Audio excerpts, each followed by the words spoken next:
Baik, bismillahirrahmanirrahim. Assalamualaikum warahmatullahi wabarakatuh. Selamat siang semuanya. Kalau di Teteh sekarang jam 2 nih siang nih. Selamat siang semuanya. Meskipun sekarang yang mendengarkan lagi di malam hari ya. Mudah-mudahan ya pada hari ini kita diberikan kesehatan oleh Allah. Sehat lahirnya dan tentu yang lebih penting adalah sehat batin kita.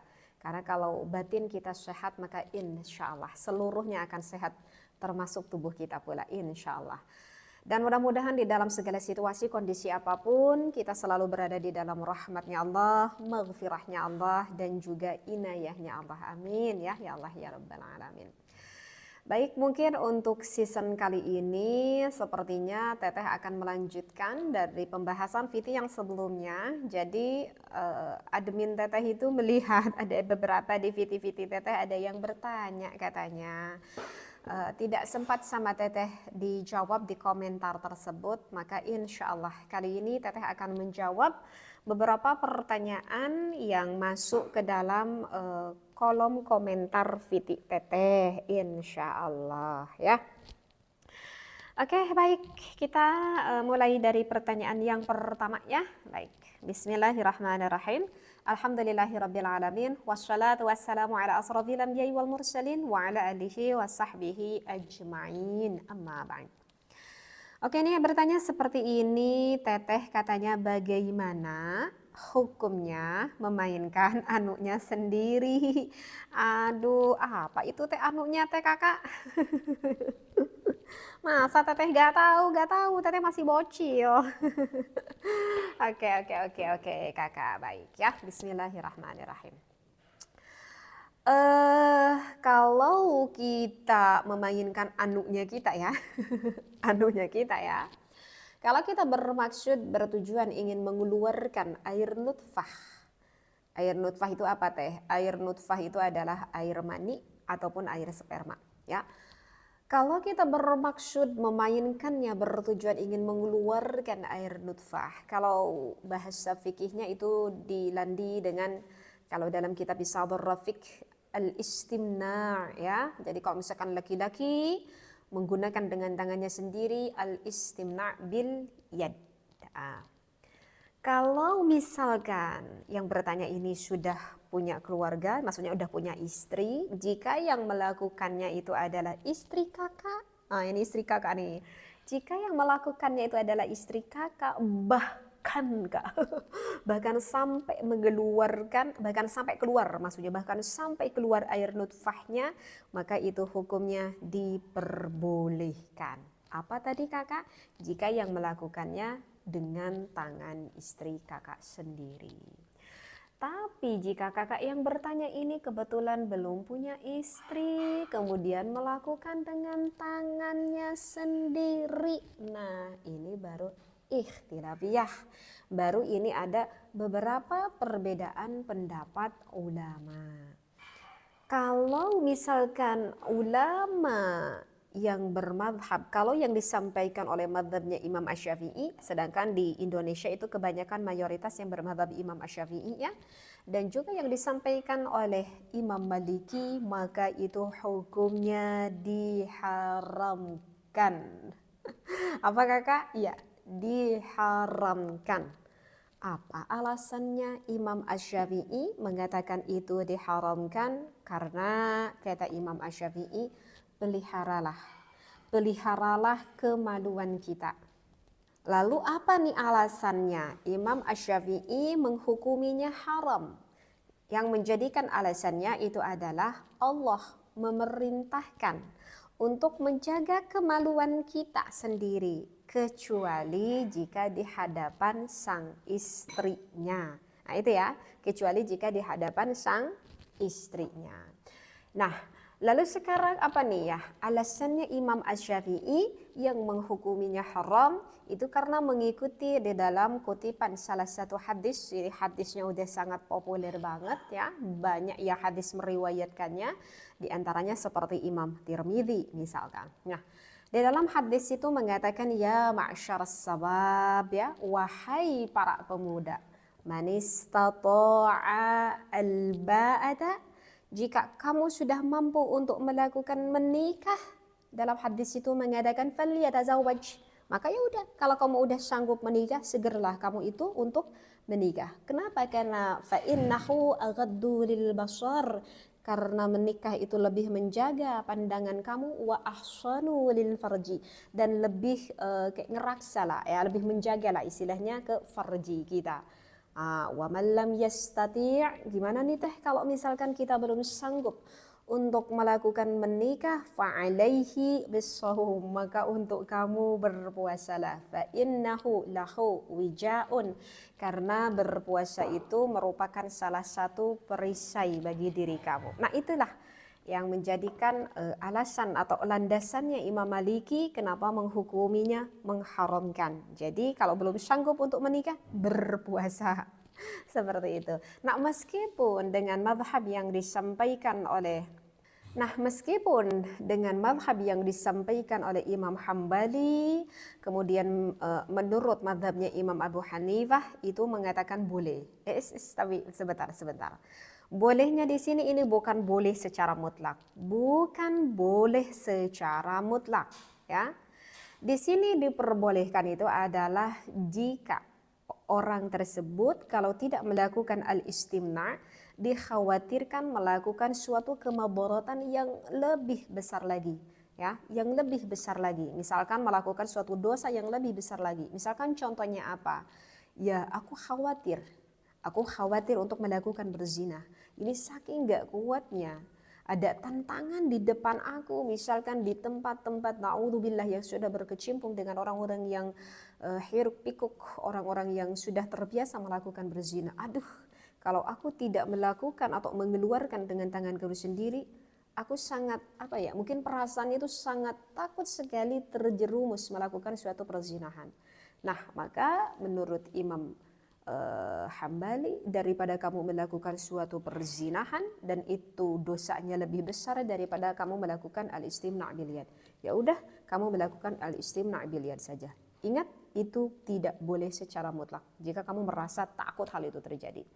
Atau misalkan dengan alasan ya misalkan yang berhubungan dengan kesehatan misalkan, ataupun dengan alasan yang lain. Jadi begitu Kak ya, bukan boleh secara mutlak ya. Oke, kita lanjut lagi nih untuk pertanyaan yang kedua. Bu, katanya bagaimana kalau badan kita itu terkena najis anjing? Ya, maka atau terkena ke pakaian kita, ya, maka cara mensucikannya bagaimana? Oke, baik. Oke kakak, kita sudah ketahui ya bahwa najis anjing, najis babi itu adalah najis mughalladhah. Karena najis itu terbagi 3 kan. Ada najis mughalladhah, ada najis mukhafafah, dan ada najis mutawassithah. Dan najis mughalladhah itu termasuk najis yang paling besar, di antaranya najis anjing wal khinzir, ya, najis anjing dan juga najis babi. Termasuk wafar'i ahadihima, termasuk salah satu yang dilahirkan dari anjing dan juga babi tersebut. Nah, kalau misalkan kena ke kulit kita, ke pakaian kita, atau ke tempat yang lain, maka itu sudah termasuk najis mughalladhah, najis yang berat. Lalu kalau begitu bagaimana agar ingin kembali suci? Cara mensucikannya itu bagaimana? Oke, Teteh ambil dalam salah satu referensi kitab ya. Kitab Safinah aja deh, atau Kasyufatus saja aja ya, kitab yang populer kakak ya. Cara mensucikannya itu yang pertama itu harus ada tanah, ya, harus ada tanah, yang mana tanahnya itu seperti kita yang syah untuk dilakukan tayamum, ya. Nah, berarti kita harus tahu dulu dong syarat-syaratnya tayamum ya, atau rukun tayamum ya. Jadi tanahnya itu memang seperti kayak pakai pasir, kayak pakai semen, itu nggak bisa ya. Jadi harus pakai apa Kak? Tanah ya, hanya tanah. Iya. Salah satu syaratnya itu harus ada tanah ya. Dan tentu kan di dalam tayamum tuh tanahnya pun itu harus tanah yang suci ya. Jadi kakak cari itu tanah yang suci. Misalkan sama kakak itu dikeduk sedikit tanahnya, lalu kita ambil tanahnya, segimana tanahnya ya kita sesuaikan dengan seberapa banyak sih najis yang terkena gitu ya. Nah, nanti pakai feeling. Nah, kemudian syarat yang selanjutnya di dalam menghilangkan najis itu harus jari'ul ma'i. Artinya airnya itu harus mengalir. Airnya harus mengalir, atau bisa saja tidak mengalir, airnya diam, tetapi airnya itu melebihi dari 2 kulah. Misalkan kayak apa ya, kayak balong apa itu balong sih bahasa Indonesianya ya, kayak kolam ikan gitu, kayak kolam ikan, tapi kolam ikannya itu nggak terbuat dari terpal, nggak terbuat dari tembok semen gitu. Suka ada kan balong-balong yang ada di kampung ya, balong kolam ikan tapi di tanah-tanah gitu ya. Mungkin sama kakak udah terbayang. Itu kan jelas airnya melebihi dari 2 kulah, dan itu kan airnya bercampur kan dengan tanah. Nah, kalau itu kayaknya paling enak banget ya. Kalau misalkan badan kita terkena najis, pakaian yang kita pakai terkena najis, ya udah kita kecemplung aja itu masuk ke dalam kolam ikan yang samping-sampingnya itu tanah semua. Ya. Nah, itu mudah banget, itu kayaknya yang paling mudah seperti itu. Nah, ya begitu Kak. Jadi harus ada tanah, harus ada air yang mengalir atau air yang diam melebihi dari 2 kulah, dan juga harus dengan 7 basuhan. Nah, itu harus ada 7 basuhan. Jadi tidak cukup menggunakan 1 basuhan, syaratnya harus 7 basuhan. Dan teteh nggak tahu hikmahnya kenapa harus dengan 7 basuhan. Kalau dengan tanah sih teteh inget ya, pernah ada apa tuh? Pernah baca suatu artikel dulu katanya yang kayak Presiden Soekarno katanya pernah meneliti gitu di laboratorium najis ini ya, kayak kuman-kuman baksil yang ada di babi dan di anjing itu sengaja diteliti menggunakan kayak deterjen, itu si kuman itu nggak mati, si baksil bakteri itu nggak mati. Tetapi anehnya ketika dicampurkan tanah maka bakteri baksil itu mati. Ya, teteh berpikir, oh mungkin ini salah satu hikmahnya kali ya. Cuman kalau untuk 7 basuhan teteh nggak tahu ya hikmahnya itu kenapa. Belum pernah menemukan dalam referensi kitabnya. Jadi begitu kakak cara untuk mensucikannya, mau di pakaian kita, mau di badan kita, atau misalkan mau di lantai. Ya kakak tinggal basuh aja dengan aliri air dengan 6 basuhan, yang mana di basuhan salah satunya, misalkan mau basuhan yang ke-7, mau basuhan ke-2, mau basuhan ke-1, mau basuhan ke-3, yang penting si airnya itu dicampur dengan tanah yang suci gitu. Jadi kalau misalkan kita kena badan, misalkan cukup dengan 3 ember misalkan, maka 3 ember itu kita campur dengan tanah. Campur dengan tanah yang suci, kita aduk-aduk, lalu kita guyur seluruh tubuh kita atau pakaian kita yang menggunakan air dengan tanah tersebut. Berarti udah hitungan 1 nih ceritanya.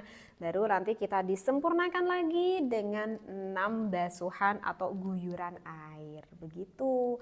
Kalau enaknya sih kalau misalkan yang tadi Kak masuk ke kolam ikan itu pun kalau ada ya, kalau nggak ada gitu. Misalkan kalau ada gitu ya tinggal aja kecemplung aja masuk ke kolam ikan.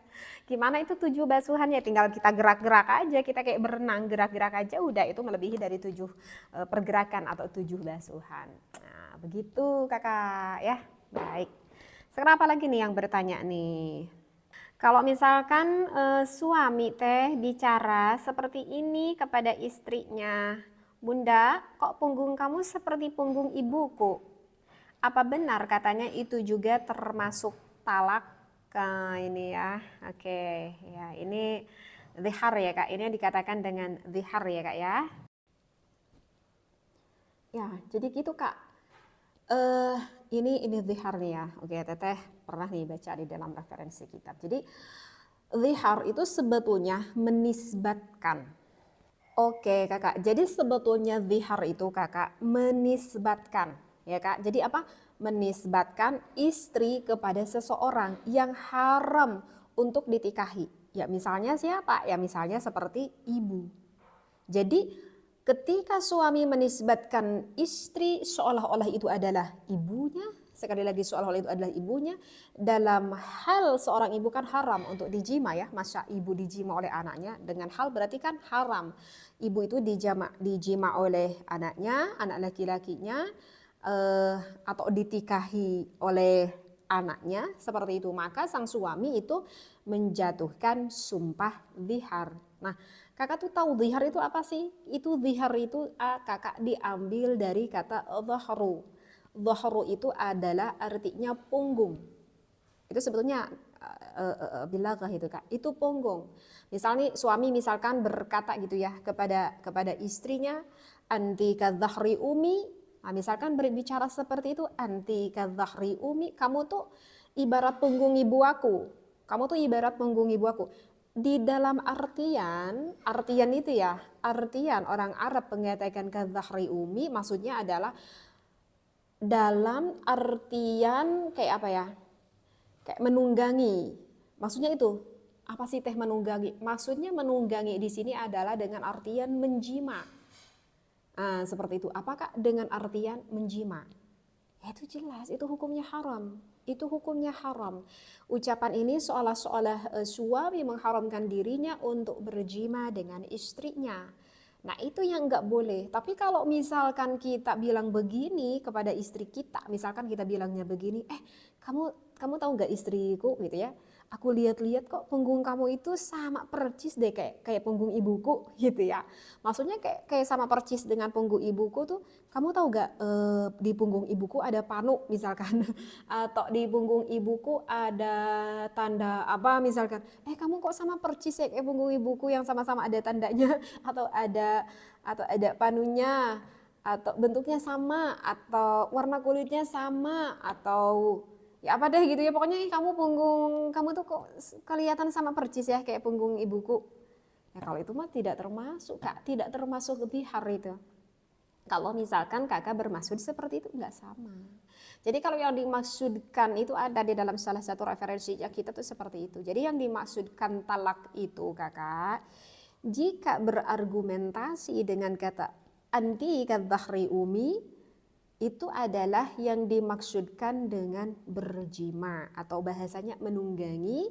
Kadzahri itu adalah menunggangi, dengan arti kata yang lebih sempit itu adalah berjima. Kalau dengan dimaksudkan seperti itu maka yaitu haram.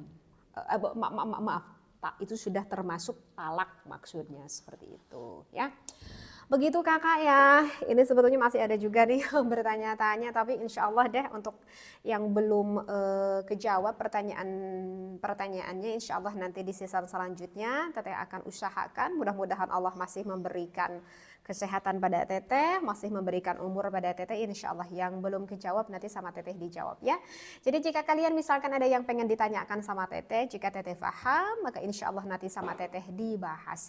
Tetapi sebelum itu Teteh mau ngasih dulu informasi bagi kakak-kakak semuanya, barangkali kakak yang ingin sehat menggunakan kopi lanang jagat, lanang godek atau jimat lanang, oke nanti kakak bisa beli di toko Shopee, Lazada, Tokopedia ataupun TikTok nama tokonya Al-Asran, atau kakak bisa tanya-tanya dulu lewat WhatsApp admin Teteh ya di nomor 4095 0719 4267. Jadi ini kopi sehat yang sangat cocok banget dikonsumsi mau laki-laki atau perempuan, apalagi para suami yang sudah mempunyai permasalahan misal kayak di durasi, kekerasan, stamina, gairah, atau barangkali kakak punya kolesterol, diabetes, asam urat juga, kakak bisa berikhtiar menggunakan kopi lanang dari Al-Asran. Oke kakak, wallahu a'lam, mudah-mudahan apa yang selalu Teteh sampaikan selalu bermanfaat buat kakak semuanya, wabil khusus buat Teteh, dan mudah-mudahan kita bisa bukan hanya sekedar tahu ilmunya, tetapi kita bisa mengamalkan dari segala ilmu yang sudah kita ketahui. Amin ya Allah ya Rabbal Alamin ya. Oke, mungkin sebegitu aja. Wallahu a'lam. Wallahu muwafiq ila aqwamit thoriq. Wassalamualaikum warahmatullahi wabarakatuh.